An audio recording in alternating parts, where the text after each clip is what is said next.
سلفائٹ episode 27۔ ابھی اسے دیکھنے کے بعد میرا دل کر رہا ہے اسے چھو کر دیکھوں، ایلا نے اپنا خیال ظاہر کیا تھا۔ اگر تم دونوں ان مچھلیوں پر غور نہ کرتی تو تم دونوں کو کبھی اس بات کا احساس نہیں ہونا تھا کہ انہیں دیکھنا چاہیے یا چھونا چاہیے۔ یہ بات ثابت کرتی ہے کہ کام کوئی بھی ہو، اسے ہماری توجہ خاص بناتی ہے۔ محبت بھی کچھ ایسی ہی منطق رکھتی ہے۔ جب تک کسی انسان پر غور نہیں کرو گے وہ عام سا ہوگا، لیکن جیسے ہی ہم اس شخص کے متعلق سوچنا شروع کر دیتے ہیں، اس پر توجہ دیتے ہیں، تو ہمیں اس کی اچھائیاں نظر آتی ہیں۔ آہستہ آہستہ وہ ہمیں پسند آتا ہے، اور ایک وقت ایسا آتا ہے جب ہمیں محسوس ہوتا ہے کہ ہمیں اس سے محبت ہو گئی ہے۔ وہ اپنی لاجک پیش کر چکی تھی۔ وہ دونوں اسے حیرت سے دیکھ رہی تھیں۔ کچھ ایسا ہی ہوا تھا ماہی کے ساتھ جب اسے پہلی دفعہ حشام نظر آیا تھا۔ سینکڑوں لوگوں میں اس نے حشام پر غور کیا تھا، پھر اسے محسوس ہوا تھا وہ کافی وجیح تھا۔ وہ اس دن جب وہ پہلی بار ایفل ٹاور کے پاس ملا تھا، کتنی ہی دیر اسے غور سے دیکھتی رہی تھی۔ وہ اسے بعد میں سوچتی رہی تھی۔ وہ اس کے حواسوں پر چھانے لگا تھا۔ وہ اسے جاننے کا اشتیاق رکھتی تھی۔ وہ کتنی جگہ ماری پھری تھی، اور بالآخر اسے محسوس ہوا تھا کہ اسے حشام سے محبت ہو گئی تھی۔ میں نے کبھی کسی انسان پر اتنی توجہ نہیں دی کہ میں اس سے محبت کر سکوں۔ میرا دل اور دماغ ہمیشہ کسی اور رخ میں چلتا رہا ہے۔ میری سوچ کا دھارا محبت سے کہیں آگے ان اندیکھی چیزوں کی طرف بہتا رہا ہے، خانم بتا رہی تھی۔ لیکن محبت اپنے اختیار میں کب ہوتی ہے؟ یہ تو بے اختیار ہوتی ہے، ماہی نے جانے کس احساس کے تحت کہا تھا۔ ٹھیک کہا، دنیا میں سب سے منہ زور جذبہ محبت کا رہا ہے، لیکن میں یہاں یہ کہوں گی کہ محبت کے ہونے میں بھی ہمارا ہی ہاتھ ہوتا ہے۔ انسان جس چیز کی جستجو کرتا ہے، قدرت اس انسان کا رخ اس کی جستجو کی طرف موڑ دیتی۔ اگر انسان چاہے جانے کی طلب رکھے گا تو یقیناً وہ محبت سے ٹکرائے گا۔ جو چاہے جانے کی طلب رکھتا ہے، اس کی آزمائش ہوتی کہ اسے پہلے محبت ہوتی ہے۔ اسے کسی کی طلب میں مبتلا کر دیا جاتا ہے، اور اس کی یہ خواہش کہ کوئی اسے چاہے وہ اس کی آزمائش کے بعد پوری ہوتی ہے۔ میں نے کبھی اس چیز کی خواہش نہیں کی کہ مجھے کوئی چاہے، اور اللہ پاک نے بھی کبھی مجھے محبت جیسے جذبے سے روشناس نہیں کروایا۔ میرے اندر بڑی بے چین روح ہے، اسے کچھ اور چاہیے، یہ اور چیزوں کی جستجو کرتی ہے۔ جو لوگ کائنات کو تسخیر کرنے نکلتے ہیں، وہ اس چیز کی طلب رکھتے ہیں جن لوگوں نے ماضی میں دنیا فتح کی ہے۔ یقیناً ان کی جستجو نے انہیں یہ کام کرنے پر اکسایا ہوگا۔ جن لوگوں نے قدرت کا عرفان پایا ہے، یقیناً وہ بہت تڑپے ہوں گے۔ ان کی طلب، ان کی جستجو نے انہیں اندیکھی چیز کی تلاش میں نکلنے پر مجبور کیا ہوگا، اور مجھے لگتا ہے کہ ساری کائنات سمٹ کر اس ایک لفظ طلب یا جستجو میں مقید ہے۔ جو کسی چیز کی کھوج کرے گا وہ اسے پائے گا۔ جو چاہے جانے کی طلب رکھے گا، اسے پہلے محبت میں مبتلا کیا جائے گا۔ وہ خاموش ہو چکی تھی۔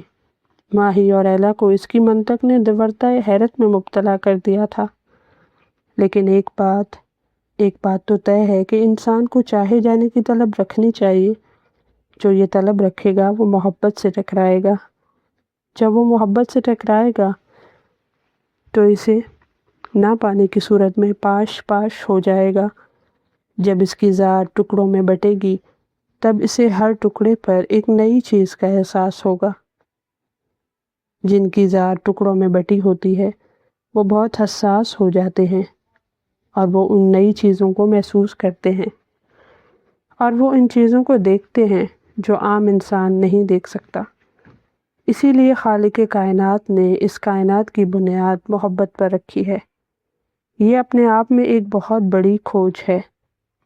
شاید یہی وجہ ہے کہ میں بہت سی چیزوں کی کھوج نہیں کر پائی۔ لیکن ایک اہم بات جو ایلا نے کہی کہ خوبصورت مچھلی کو دیکھ کر چھونے کو دل کرتا ہے، جس طرح اللہ پاک نے انسان کو تسخیر کی اجازت دینے کے بعد اپنی اور انسان کی ذات میں ایک پردہ رکھا ہے، چاہے وہ جتنی کوشش کر لے، جب تک اللہ نہ چاہے وہ اس پردے کو اس حد کو پار نہیں کر سکتا۔ بالکل اسی طرح محبت میں بھی کچھ حدود و قیود ہوتی ہیں۔ جب ایسے انسان سے محبت ہوتی ہے جس سے ہمارا کوئی رشتہ نہیں ہوتا، اس محبت میں ان حدود کو پار نہیں کیا جا سکتا۔ جس طرح انسان اپنی ہٹ دھرمی میں اللہ اور اپنے درمیان حائل پردے کو پار کرنے کی کوشش کرتا ہے تو فنا ہو جاتا ہے۔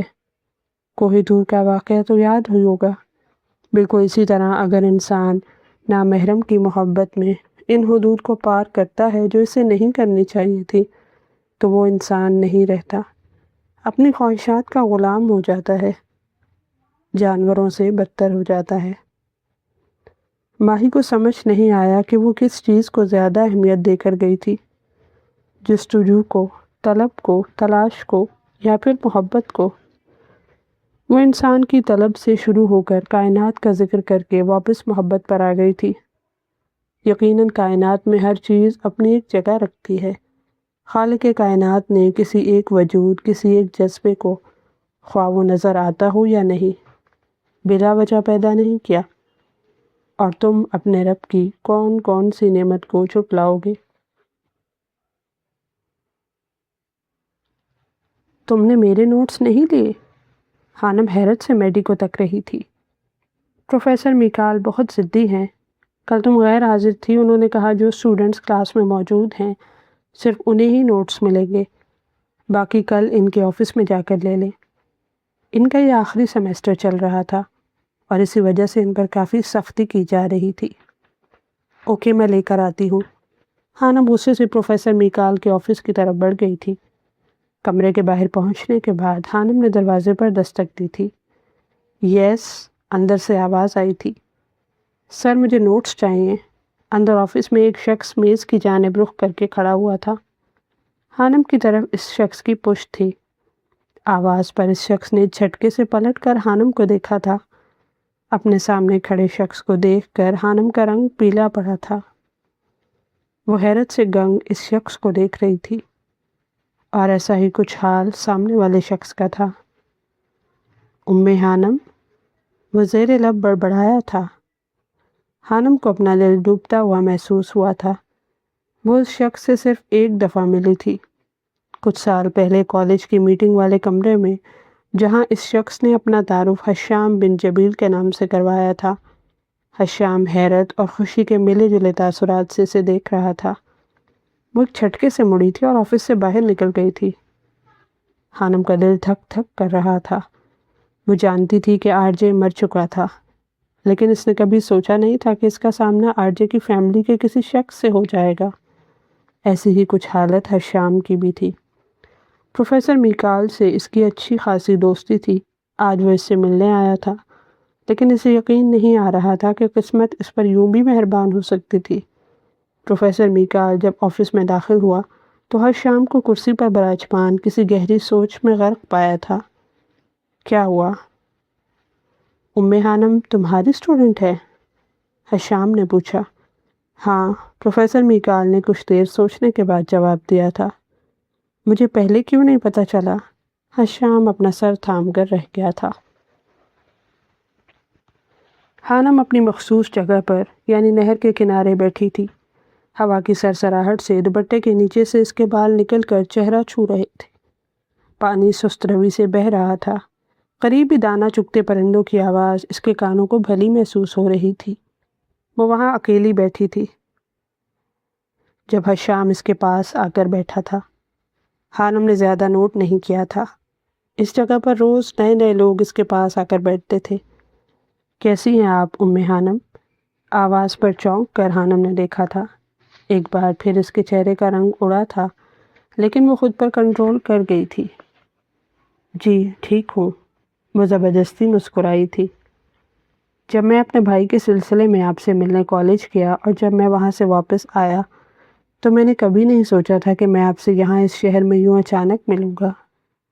وہ کتنا خوش تھا یہ صرف وہ جانتا تھا۔ وہ اسے بتا نہیں سکتا تھا۔ اس نے آر جے کا نام نہیں لیا تھا۔ سوچا تو میں نے بھی نہیں تھا کہ جس شخص سے میں اتنی نفرت کرتی ہوں اس کے بھائی سے یہاں یوں اچانک ملوں گی۔ خانم کا لہجہ کاٹدار تھا۔ حشام کے چہرے کا رنگ پھیکا پڑا تھا۔ لیکن مجھے امید ہے کہ آپ کو مجھ سے نفرت نہیں ہوگی۔ وہ مسکرایا تھا۔ حشام اچھے سے جانتا تھا کہ خانم آرزے سے کیوں نفرت کرتی تھی، اس لیے اس نے اس بات کا ذکر نہیں کیا تھا۔ خانم نے کوئی جواب نہیں دیا تھا۔ میں پچھلے 10 سالوں سے پیرس میں رہا ہوں، لیکن مجھے پیرس کبھی اتنا اچھا نہیں لگا تھا۔ اس کی بات پر خانم نے چونک کر اسے دیکھا تھا۔ اچھے لوگوں سے مل کر سب اچھا لگنے لگتا ہے، اور پھر آپ تو بہت خاص ہیں اس نشان کی وجہ سے۔ اس نے خانم کے برتھ مارک کی طرف اشارہ کیا تھا۔ کافی اچھی باتیں کر لیتے ہیں آپ۔ خانم مسکرا دی تھی۔ میں خود بھی بہت اچھا ہوں، یہ آپ کچھ دنوں تک جان جائیں گی، وہ پر اعتماد لہجے میں کہہ رہا تھا۔ دیکھتے ہیں، خانم نے چیلنج کرنے والے انداز میں کہا تھا، اور پھر وہ اپنی جگہ سے اٹھ کھڑی ہوئی تھی۔ وہ کالج میں ہونے والی ملاقات میں ہی جان گئی تھی کہ آرجے اور حشام ایک دوسرے سے بہت مختلف تھے، اور اب اسے یہ محسوس بھی ہو رہا تھا۔ اللہ حافظ۔ حشام کے چپ رہنے پر وہ کہتی یونیورسٹی کی طرف بڑھ گئی تھی، جبکہ حشام اسے جاتے دیکھ رہا تھا۔ ماہی، تم حشام جبیل کو بتا کیوں نہیں دیتی کہ تم اس کے ڈیڈ کی بزنس پارٹنر کی بیٹی ہو؟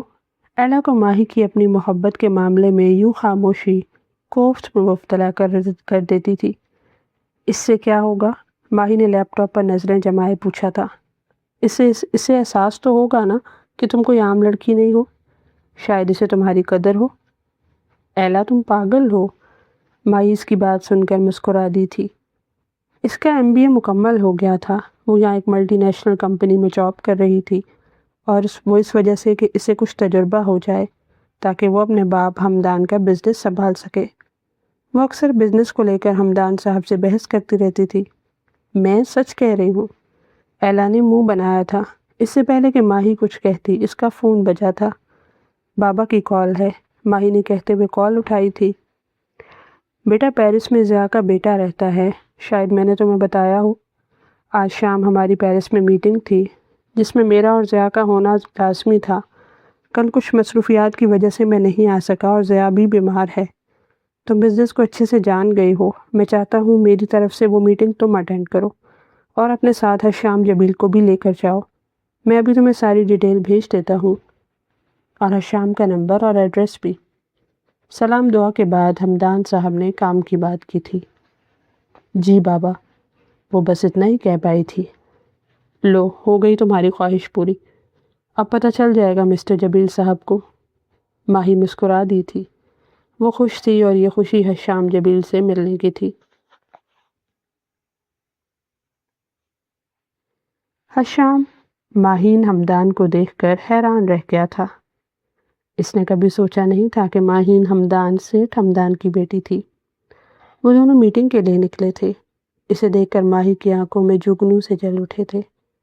یہ وہ محسوس کر چکا تھا، لیکن اسے دلچسپی نہیں تھی، اور اب تو ہو بھی نہیں سکتی تھی، کیونکہ اب اسے خانم مل گئی تھی۔ ان کی میٹنگ اچھی رہی تھی۔ اب حشام اسے گھر چھوڑنے جا رہا تھا۔ گاڑی میں خاموشی چھائی تھی۔ ماہی کو یہ خاموشی کاٹ رہی تھی۔ آپ کو کیسا لگا یہ جان کر کہ میں سیٹھ حمدان کی بیٹی ہوں؟ بالآخر ماہی نے پوچھا تھا۔ کیسا بھی نہیں، سرد سے لہجے میں جواب موجود تھا۔ لیکن مجھے آپ سے مل کر بہت اچھا لگ رہا ہے۔ میں نے کبھی سوچا نہیں تھا کہ ہم دونوں کبھی ایک ساتھ کسی سفر پر نکلیں گے۔ ماہی کے لہجے سے خوشی چھلک رہی تھی۔ حشام نے کوئی جواب نہیں دیا تھا۔ گاڑی ایک جھٹکے سے رکی تھی۔ آپ کا گھر آ گیا مس ماہین حمدان، وہ بنا اس کی طرف دیکھے کہہ رہا تھا۔ ماہی کا دل اس کے جواب نہ دینے پر کٹ کر رہ گیا تھا، لیکن وہ کچھ کر بھی نہیں سکتی تھی۔ وہ خاموشی سے گاڑی سے نیچے اتری تھی۔ وہ جھک کر کچھ کہنے والی تھی کہ حشام فراٹے بھرتا گاڑی بھگا کر لے گیا تھا۔ وہ برف کی شہزادی اسے افسوس سے جاتا دیکھ رہی تھی۔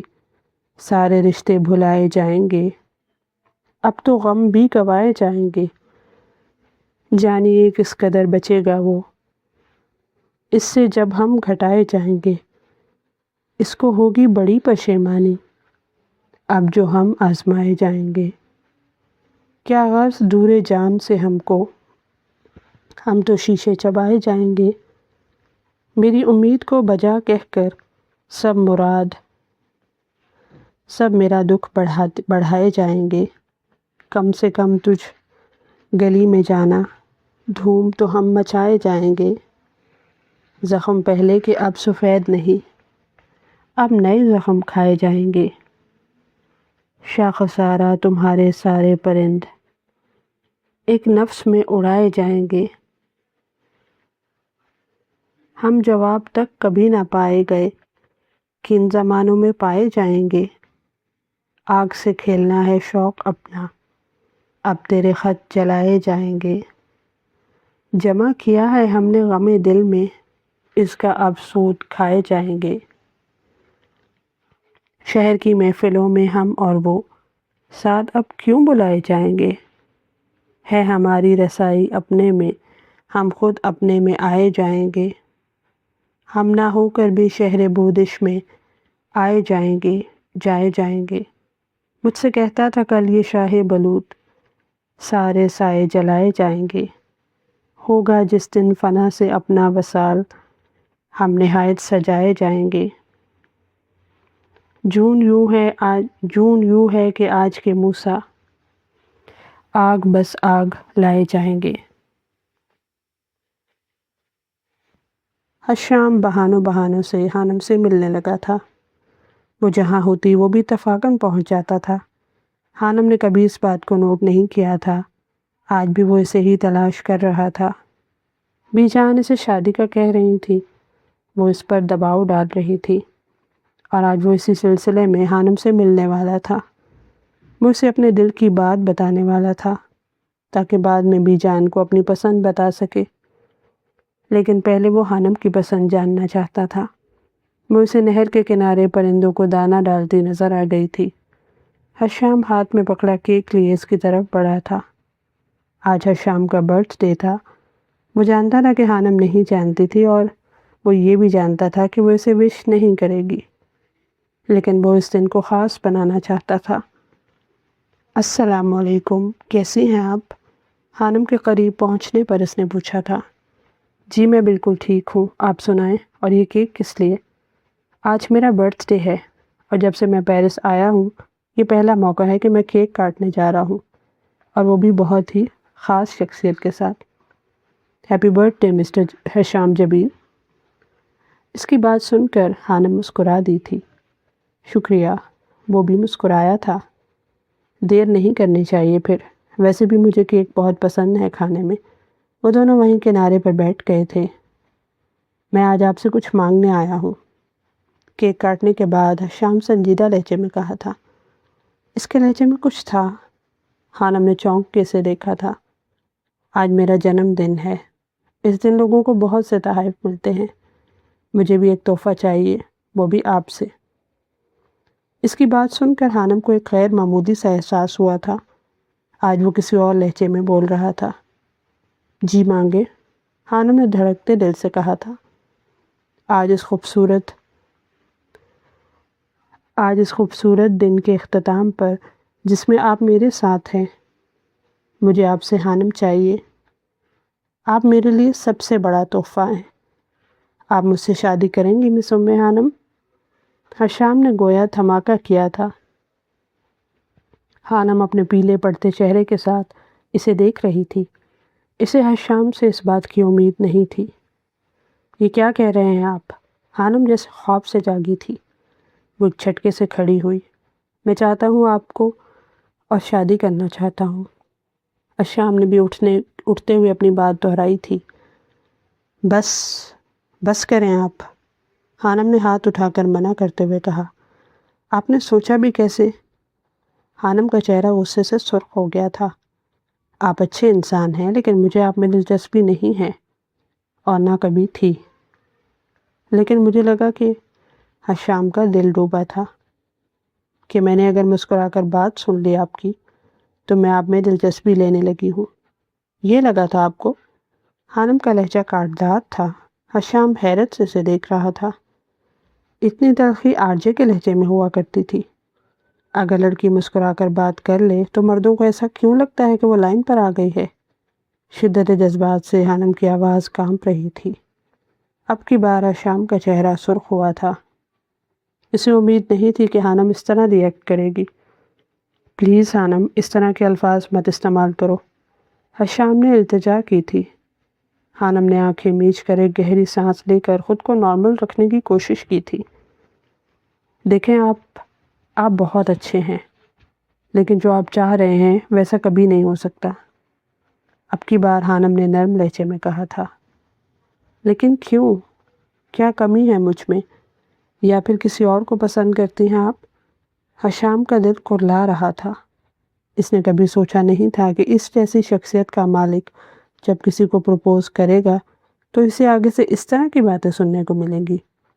کوئی کمی نہیں ہے آپ میں، اور نہ میں کسی اور کو چاہتی ہوں، لیکن میں کسی ایسے انسان سے رشتہ نہیں بنا سکتی جو مجھے ایک ایسے شخص کی یاد دلائے جس سے میں نفرت کرتی ہوں، حانم نے صاف لہجے میں کہا تھا۔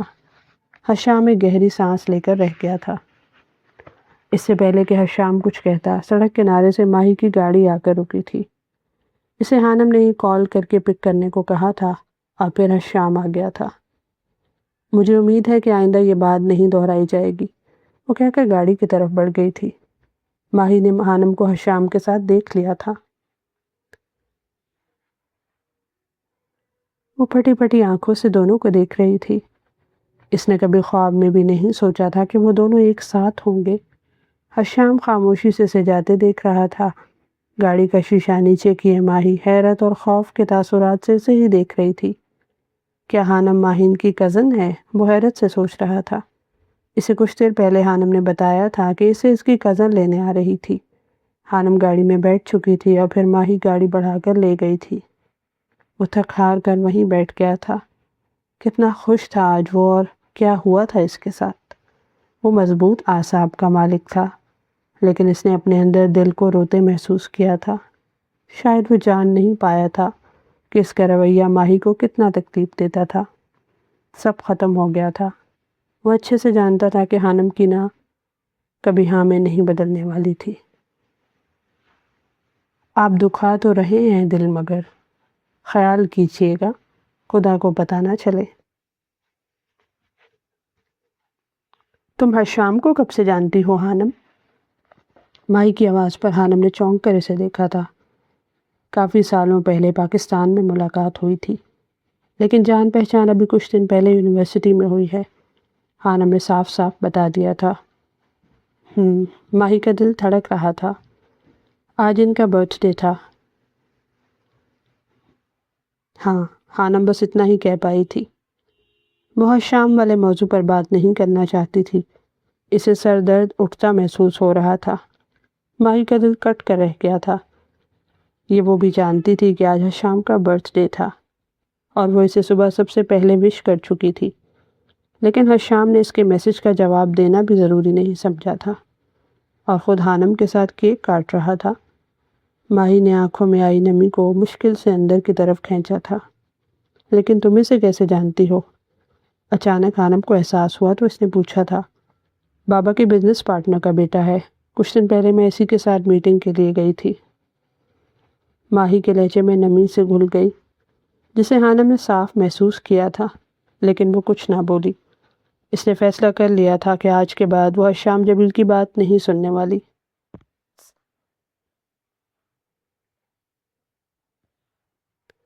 وہ رات حشام کے لیے بہت بری گزری تھی۔